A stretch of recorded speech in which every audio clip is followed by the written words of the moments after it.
ಒಂದೇ ತಿಂಗಳಲ್ಲಿ ಹಾಸನ ಜಿಲ್ಲೆಯಲ್ಲಿ 13 ಜನರು ಹೃದಯಾಘಾತದಿಂದ ಸಾವನ್ನಪ್ಪಿದ್ರು. ಯುವಕರ ಹಠಾತ್ ಸಾವಿಗೆ ಕೋವಿಡ್ ಲಸಿಕೆ ಕಾರಣ ಎನ್ನುವ ಸಂಶಯ ಮೂಡಿತ್ತು. ಈ ಹಿನ್ನೆಲೆ ವೈದ್ಯರ ತಂಡವೊಂದು ರಾಜ್ಯದಲ್ಲಿ ಹೃದಯಾಘಾತದಿಂದ ಸಾವನ್ನಪ್ಪಿರುವ ವ್ಯಕ್ತಿಗಳ ಮೇಲೆ ತನಿಖೆಯನ್ನ ನಡೆಸಿ ಸಾವಿಗೆ ನಿಖರವಾದ ಕಾರಣವೇನು ಎನ್ನುವುದನ್ನು ಬಯಲಿಗೆಳೆದಿದ್ದಾರೆ. ಹೌದು, ಒಂದೇ ತಿಂಗಳ ಅವಧಿಯಲ್ಲಿ ಹಾಸನ ಜಿಲ್ಲೆಯ ಬೇರೆ ಬೇರೆ ಭಾಗಗಳ ಯುವಕ ಯುವತಿಯರು ಸೇರಿ ಒಟ್ಟು 13 ಜನರು ಹೃದಯಾಘಾತದಿಂದ ಸಾವನ್ನಪ್ಪಿದ್ದಾರೆ. ಒಂದು ತಿಂಗಳಲ್ಲಿ 13 ಮಂದಿ ಹೃದಯಾಘಾತಕ್ಕೆ ಸಾವಿಗೀಡಾಗಿರೋದು ಆತಂಕ ಹೆಚ್ಚಿಸಿತ್ತು. ಹಾಸನ ನಗರದ ಸತ್ಯಮಂಗಲ ಬಡಾವಣೆಯ ಚೇತನ್, ಬೇಲೂರು ಪಟ್ಟಣದ ನಿಷಾದ್ ಅಹಮದ್, ಮೇ 28ರಂದು ಹೊಳೆನರಸೀಪುರ ಪಟ್ಟಣದ ಸಂಧ್ಯಾ, ಅರಕಲಗೂಡು ತಾಲೂಕಿನ ಕೋಣನೂರು ಗ್ರಾಮದ ಅಭಿಷೇಕ್, ಮೇ 28ರಂದು ಹಾಸನ ತಾಲೂಕು ಕೆಲವತ್ತಿ ಗ್ರಾಮದ ಕವನ, ಜೂನ್ 11ರಂದು ಹೊಳೆನರಸೀಪುರ ಪಟ್ಟಣದ ನಿಶಾಂತ್, ಜೂನ್ 12ರಂದು ಆಲೂರು ತಾಲೂಕಿನ ಮಗ್ಗೆ ಗ್ರಾಮದ ಬಳಿ ಬಸ್ನಲ್ಲಿ ಪ್ರಯಾಣಿಸುತ್ತಿದ್ದ ಸಾರಿಗೆ ಇಲಾಖೆ ನೌಕರ ಬಿಆರ್ ನಾಗಪ್ಪ, ಹಾಸನ ನಗರಸಭೆ ಮಾಜಿ ಸದಸ್ಯ ನೀಲಕಂಠಪ್ಪ, ಜೂನ್ 13ರಂದು ಹಾಸನ ಹೊರವಲಯದ ರಾಜಘಟ್ಟ ಬಳಿಯ ಕಾರಿನಲ್ಲೇ ದೇವರಾಜ್, ಹಾಸನ ನಗರದ ತೆಲುಗರ ಬೀದಿಯ ಸತೀಶ್, ಜೂನ್ 14ರಂದು ಹಾಸನ ತಾಲೂಕಿನ ದೊಡ್ಡಪುರ ಗ್ರಾಮದ ಕಾಂತರಾಜು ಹೃದಯಾಘಾತದಿಂದ ಸಾವನ್ನಪ್ಪಿದ್ರು. ಹೀಗೆ ಸರಣಿ ಸಾವಾಗುತ್ತಿರುವುದಕ್ಕೆ ಕೋವಿಡ್ ಲಸಿಕೆಯೇ ಕಾರಣ ಎಂದು ಸಂಶಯ ಮೂಡಿತು. ಹೀಗಾಗಿ ರಾಜಾರಾಮ್ ಎನ್ನುವವರು ಸಿಎಂ ಸಿದ್ದರಾಮಯ್ಯ ಅವರಿಗೆ ಪತ್ರ ಬರೆದು ತನಿಖೆ ನಡೆಸುವಂತೆ ಮನವಿ ಮಾಡಿಕೊಂಡಿದ್ರು.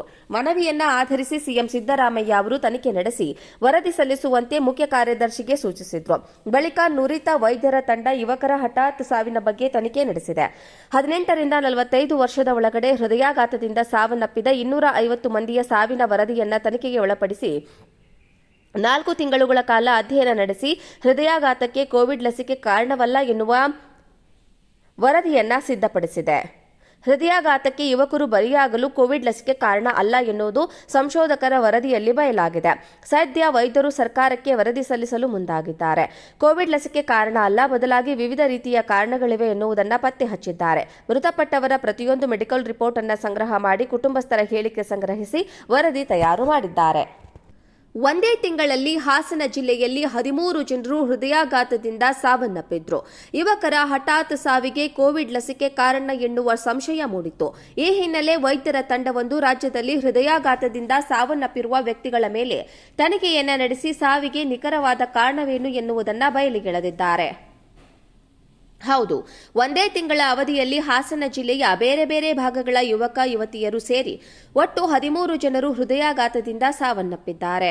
ಒಂದು ತಿಂಗಳಲ್ಲಿ 13 ಮಂದಿ ಹೃದಯಾಘಾತಕ್ಕೆ ಸಾವಿಗೀಡಾಗಿರೋದು ಆತಂಕ ಹೆಚ್ಚಿಸಿತ್ತು. ಹಾಸನ ನಗರದ ಸತ್ಯಮಂಗಲ ಬಡಾವಣೆಯ ಚೇತನ್, ಬೇಲೂರು ಪಟ್ಟಣದ ನಿಷಾದ್ ಅಹಮದ್, ಮೇ 28ರಂದು ಹೊಳೆನರಸೀಪುರ ಪಟ್ಟಣದ ಸಂಧ್ಯಾ, ಅರಕಲಗೂಡು ತಾಲೂಕಿನ ಕೋಣನೂರು ಗ್ರಾಮದ ಅಭಿಷೇಕ್, ಮೇ 28ರಂದು ಹಾಸನ ತಾಲೂಕು ಕೆಲವತ್ತಿ ಗ್ರಾಮದ ಕವನ, ಜೂನ್ 11ರಂದು ಹೊಳೆನರಸೀಪುರ ಪಟ್ಟಣದ ನಿಶಾಂತ್, ಜೂನ್ 12ರಂದು ಆಲೂರು ತಾಲೂಕಿನ ಮಗ್ಗೆ ಗ್ರಾಮದ ಬಳಿ ಬಸ್ನಲ್ಲಿ ಪ್ರಯಾಣಿಸುತ್ತಿದ್ದ ಸಾರಿಗೆ ಇಲಾಖೆ ನೌಕರ ಬಿಆರ್ ನಾಗಪ್ಪ, ಹಾಸನ ನಗರಸಭೆ ಮಾಜಿ ಸದಸ್ಯ ನೀಲಕಂಠಪ್ಪ, ಜೂನ್ 13ರಂದು ಹಾಸನ ಹೊರವಲಯದ ರಾಜಘಟ್ಟ ಬಳಿಯ ಕಾರಿನಲ್ಲೇ ದೇವರಾಜ್, ಹಾಸನ ನಗರದ ತೆಲುಗರ ಬೀದಿಯ ಸತೀಶ್, ಜೂನ್ 14ರಂದು ಹಾಸನ ತಾಲೂಕಿನ ದೊಡ್ಡಪುರ ಗ್ರಾಮದ ಕಾಂತರಾಜು ಹೃದಯಾಘಾತದಿಂದ ಸಾವನ್ನಪ್ಪಿದ್ರು.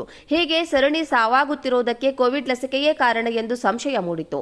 ಹೀಗಾಗಿ ರಾಜಾರಾಮ್ ಎನ್ನುವವರು ಸಿಎಂ ಸಿದ್ದರಾಮಯ್ಯ ಅವರಿಗೆ ಪತ್ರ ಬರೆದು ತನಿಖೆ ನಡೆಸುವಂತೆ ಮನವಿ ಮಾಡಿಕೊಂಡಿದ್ರು. ಮನವಿಯನ್ನ ಆಧರಿಸಿ ಸಿಎಂ ಸಿದ್ದರಾಮಯ್ಯ ಅವರು ತನಿಖೆ ನಡೆಸಿ ವರದಿ ಸಲ್ಲಿಸುವಂತೆ ಮುಖ್ಯ ಕಾರ್ಯದರ್ಶಿಗೆ ಸೂಚಿಸಿದ್ರು. ಬಳಿಕ ನುರಿತ ವೈದ್ಯರ ತಂಡ ಯುವಕರ ಹಠಾತ್ ಸಾವಿನ ಬಗ್ಗೆ ತನಿಖೆ ನಡೆಸಿದೆ. 18ರಿಂದ 45 ವರ್ಷದ ಒಳಗಡೆ ಹೃದಯಾಘಾತದಿಂದ ಸಾವನ್ನಪ್ಪಿದ 250 ಮಂದಿಯ ಸಾವಿನ ವರದಿಯನ್ನ ತನಿಖೆಗೆ ಒಳಪಡಿಸಿ 4 ತಿಂಗಳುಗಳ ಕಾಲ ಅಧ್ಯಯನ ನಡೆಸಿ ಹೃದಯಾಘಾತಕ್ಕೆ ಕೋವಿಡ್ ಲಸಿಕೆ ಕಾರಣವಲ್ಲ ಎನ್ನುವ ವರದಿಯನ್ನ ಸಿದ್ಧಪಡಿಸಿದೆ. ಹೃದಯಾಘಾತಕ್ಕೆ ಯುವಕರು ಬಲಿಯಾಗಲು ಕೋವಿಡ್ ಲಸಿಕೆ ಕಾರಣ ಅಲ್ಲ ಎನ್ನುವುದು ಸಂಶೋಧಕರ ವರದಿಯಲ್ಲಿ ಬಯಲಾಗಿದೆ. ಸದ್ಯ ವೈದ್ಯರು ಸರ್ಕಾರಕ್ಕೆ ವರದಿ ಸಲ್ಲಿಸಲು ಮುಂದಾಗಿದ್ದಾರೆ. ಕೋವಿಡ್ ಲಸಿಕೆ ಕಾರಣ ಅಲ್ಲ, ಬದಲಾಗಿ ವಿವಿಧ ರೀತಿಯ ಕಾರಣಗಳಿವೆ ಎನ್ನುವುದನ್ನು ಪತ್ತೆ ಹಚ್ಚಿದ್ದಾರೆ. ಮೃತಪಟ್ಟವರ ಪ್ರತಿಯೊಂದು ಮೆಡಿಕಲ್ ರಿಪೋರ್ಟ್ ಅನ್ನು ಸಂಗ್ರಹ ಮಾಡಿ ಕುಟುಂಬಸ್ಥರ ಹೇಳಿಕೆ ಸಂಗ್ರಹಿಸಿ ವರದಿ ತಯಾರು ಮಾಡಿದ್ದಾರೆ.